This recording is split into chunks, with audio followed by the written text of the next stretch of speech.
senantiasa diberi kesehatan dan kebahagiaan ya. Oke, sekarang kita akan bertualang bersama sebuah alur cerita film seru berjudul Fistful of Vengeance. Film ini menceritakan seorang koki polos dan lemah yang tiba-tiba diberi kekuatan sakti setara 1000 biksu yang kini harus membalas dendam atas kematian adik sahabatnya. Berbagai musuh harus dihadapi hingga bahaya terus mengancam. Apakah semua berjalan sesuai rencana? Penasaran? So, tanpa berlama-lama langsung aja deh kita mulai.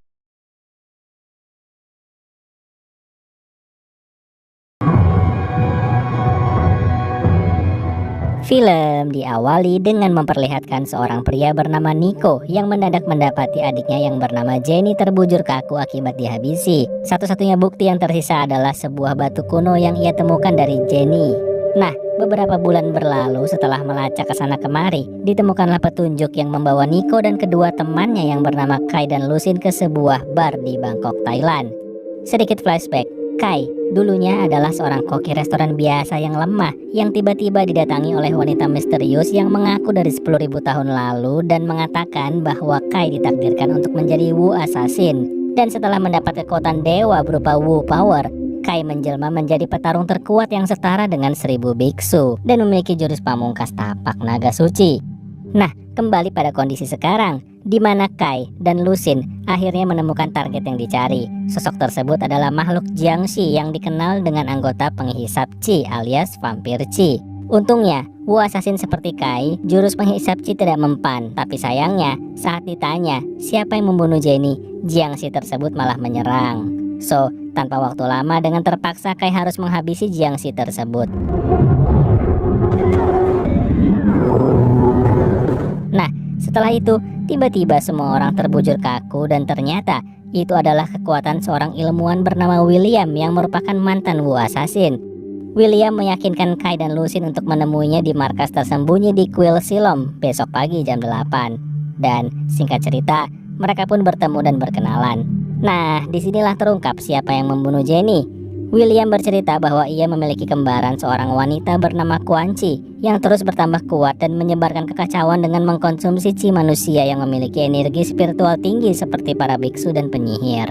Pada suatu ketika, Quan Chi menyadari keberadaan Kai sebagai Wu Assassin. Demi mendapat kekuatan besar, Quan Chi melacak informasi tentang Kai kesana kemari. Setelah sekian lama, Quan Chi akhirnya mendapat target orang yang bisa diinterogasi dengan lokasi yang berada terdekat dengan Quan Chi pada kala itu, yang tak lain adalah Jenny. Tentu Jenny tak akan memberitahu di mana Kai, dan saat itulah nyawanya pun dihabisi oleh Quan Chi. William mengetahui hal itu karena dirinya terkoneksi dengan kembarannya. William juga berkata kalau dirinya menguasai kekuatan pikiran namun hanya untuk sementara, sedangkan kembarannya alias Quan Chi lebih berfokus dan menguasai kekuatan fisik yang luar biasa. Setelah itu William juga memberi info kalau besok Quan Chi akan mengadakan pertemuan dengan para pimpinan triad di sebuah hotel ternama di Bangkok. Dengan demikian, saat esok tiba, tanpa waktu lama mereka pun menyusup ke hotel tersebut dan setelah bertarung dengan beberapa penjaga, hal tak terduga terjadi. Rupanya, saat masuk, seluruh pimpinan triad telah dihabisi dengan mengenaskan. Tentu hal itu adalah perbuatan Quan Chi yang kini sedang santai pergi begitu saja. Tapi sayangnya, seorang detektif memergoki mereka dan menyangka merekalah pelakunya.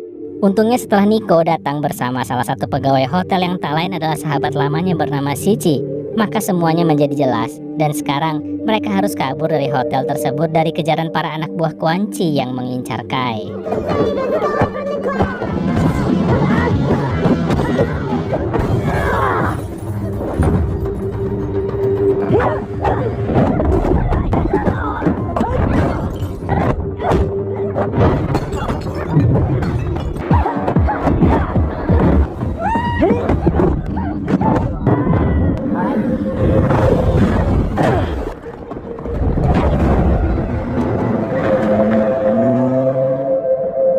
Setelah berhasil lolos, Shichi mengajak semuanya ke tempat aman ke perkampungan Syaman yang diketuai oleh pamannya sendiri yang bernama Chatri.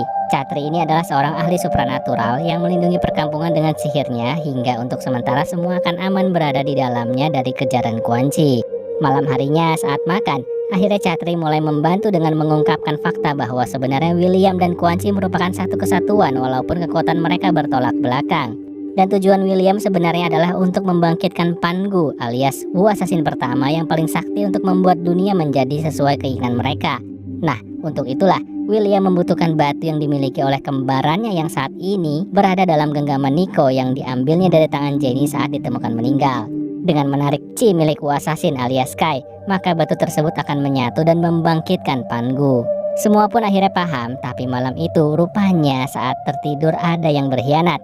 Ya, pengkhianat itu adalah Shichi yang mengambil batu dari Nico, lalu kabur.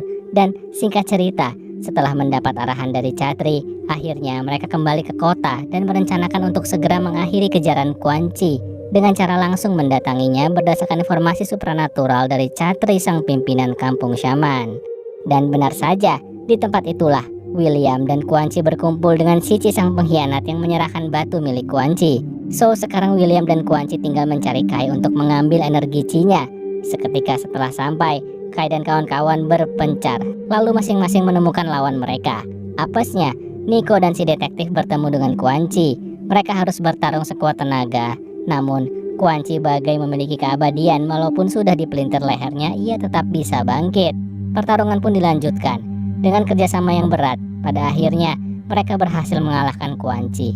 Sedangkan Kai kali ini bertemu dengan tangan kanan Quan Chi yang bukan seorang wanita biasa.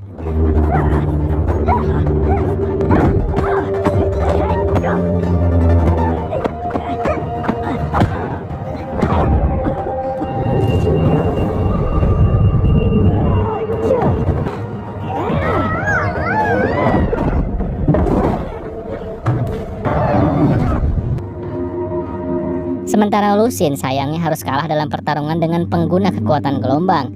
Tanpa waktu lama, Kai pun datang dan dia terkejut melihat William yang langsung menyerang mengambil chi milik Kai hingga membuat kedua batunya menyatu dan langsung merubah William menjadi Pangu dengan pancaran kekuatan dunia bawah. Di saat yang sama, Shichi pun muncul ke hadapan Nico sambil menyesali perbuatannya karena ternyata dirinya telah diancam sejak lama oleh Quan Chi. Dan kembali pada Kai yang kini harus menghadapi sahabatnya sendiri karena dikuasai pikirannya oleh Pangu. For your sacrifice. Now, the kingdom.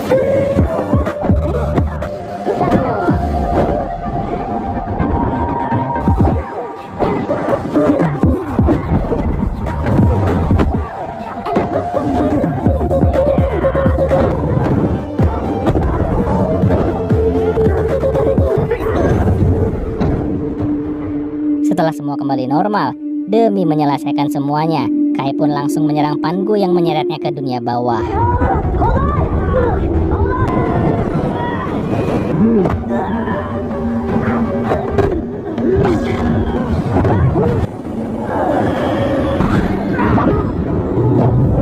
Pada akhirnya, kerjasama antara Kai dan Lusin dan juga jurus tapak naga Wu Assassin milik Kai akhirnya berhasil mengalahkan Pangu yang kembali berubah menjadi William dan terjatuh ke dunia bawah. Sedangkan teman-teman sudah siap menarik keduanya untuk kembali. Singkat cerita, hari-hari pun berlalu dan kini dunia terasa damai dengan semua yang berkumpul. Namun, tiba-tiba film pun berakhir. So, gimana menurut kalian? Terima kasih ya sudah menonton dan semoga bisa dinikmati.